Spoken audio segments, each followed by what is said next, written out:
Nayanthara beyond the fairy tale அப்படிங்கிற documentary சமீபத்தில் நெட்ஃபிளிக்ஸ்ல வெளியாச்சு. பல சர்ச்சைகளுக்கு மத்தியில வெளியான இந்த டாக்குமெண்ட்ரிக்கு மக்கள் மத்தியில இருந்து கலவையான விமர்சனங்கள் வந்துச்சு. இந்த டாக்குமெண்ட்ரியில தனுஷ் ப்ரொடியூஸ் பண்ண 400 ரவுடி தான் படத்தோட பிஹைண்ட் தி சீன்ஸ் யூஸ் பண்ணக்கூடாதுன்னு, அதை 24 மணி நேரத்துக்குள்ள நீக்கணும், இல்லனா 10 கோடி நஷ்டஈடு தரணும்னு லீகல் நோட்டீஸ் அனுப்பியிருந்தாரு. நயன்தாராவும் பதிலுக்கு, தனுஷ் எங்க மேல உள்ள வன்மத்துல தான் இப்படி பண்றாரு, 3 செகண்ட்ஸ் யூஸ் பண்ணதுக்கு 10 கோடியா, அதுவும் நாங்க எங்க போன்ல எடுத்த வீடியோக்கு 10 கோடி கேட்டிருக்காரு அப்படிங்கிற மாதிரி ஒரு லெட்டர் ஒன்னை வெளியிட்டு அவரை தாக்கி இருந்தாங்க. ஆனா டாக்குமெண்ட்ரியில கிட்டத்தட்ட 24 செகண்ட்ஸ் 400 ரவுடி தான் படத்தோட behind the scenes video use பண்ணப்பட்டிருக்கு. தனுஷ் லீகல் நோட்டீஸ் அனுப்பி எச்சரிச்சதை மீறியும் 400 ரவுடி தான் படத்தோட பிஹைண்ட் தி சீன்ஸ் பயன்படுத்தினதுக்கு எதிராக தனுஷ் இப்போ வழக்கு தொடர்ந்திருக்காரு. இப்படி இந்த பிரச்சனை போயிட்டு இருக்கு. நயன்தாரா தனுஷை கடுமையா தாக்கி ஓபன் லெட்டர் போஸ்ட் பண்ணப்போ நிறைய நடிகைகள் நயன்தாராக்கு சப்போர்ட் பண்ணாங்க. அதுல நடிகை பார்வதி தான் முதல் ஆளா சப்போர்ட் பண்ண ஒரு நபர்னே சொல்லலாம். அவங்க ஏன் நயன்தாராக்கு சப்போர்ட் பண்ண அப்படிங்கறத இப்ப ரீசெண்ட் இன்டர்வியூல ரிவீல் பண்ணிருக்காங்க. அவங்க என்ன சொல்லிருக்காங்கன்னா, இது ரொம்ப நேரம் எடுத்துக்கிற ப்ராசஸ் இல்ல, நான் நயன்தாராவோட போஸ்ட பார்த்தேன், உடனே அதை ஷேர் பண்ணணும்னு நினைச்சேன். காரணம் செல்ஃப் மேட் உமன் அப்படின்னு சொல்ற வகையில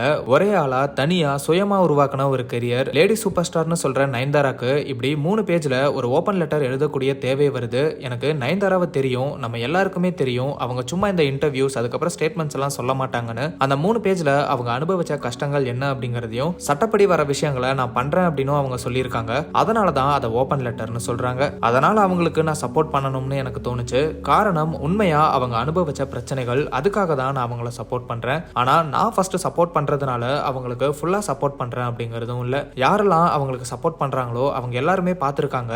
நயன்தாரா சொல்றதுல உண்மை இருக்கும் பட்சத்துல அவங்க சொன்னதுக்கு ஒரு மதிப்பு இருக்கு. ஒரு கட்டத்துக்கு மேல எல்லார்கிட்டையும் நம்மள பார்க்க முடியும். அதுவும் நான் அவங்கள சப்போர்ட் பண்றதுக்கு ஒரு காரணம், நயன்தாராக்கு சப்போர்ட் பண்றதுக்கு ஒரு காரணமும் அதுல ஒரு முக்கியத்துவமும் இருக்கு அப்படின்னு லேடி சூப்பர் ஸ்டார் நயன்தாரா 3 பக்கம் லெட்டர் விட வேண்டிய அவசியம் வருதுன்னா கண்டிப்பா அதுல உண்மை இருக்கும்னு நினைக்கிறேன். அதனாலதான் அவங்களுக்கு ஆதரவா நின்ன அப்படின்னு சொல்லியிருக்காங்க. பார்வதியோட இந்த செயல் இப்ப சோசியல் மீடியால சர்ச்சையாகி இருக்கு. எந்த உண்மையும் தெரியாம அவங்க சொல்றது உண்மையா தான் இருக்கும்னு நீங்களா நினைச்சு அவங்களுக்கு ஆதரவா பேசுறது எந்த வகையில சரியான முடிவா இருக்கும்னு இப்ப பார்வதியை நோக்கி கேள்விகளை கேட்டுட்டு வராங்க. பார்வதி இதுக்கு ஏதாவது பதிலளிக்கிறாங்களா அப்படிங்கறதெல்லாம் வெயிட் பண்ணி பார்க்கலாம். இது ஒரு பக்கம் இருக்க, நேத்து தனுஷ் மற்றும் ஐஸ்வர்யாக்கு கோர்ட்ல விவாகரத்து வழங்கியிருக்காங்க. அந்த வகையில இப்ப தனுஷ் மற்றும் ஐஸ்வர்யா அதிகாரப்பூர்வமா கணவன் மனைவி இல்ல அப்படின்னு தீர்ப்பு கொடுக்கப்பட்டிருக்கு அப்படிங்கறதும் குறிப்பிடத்தக்கது.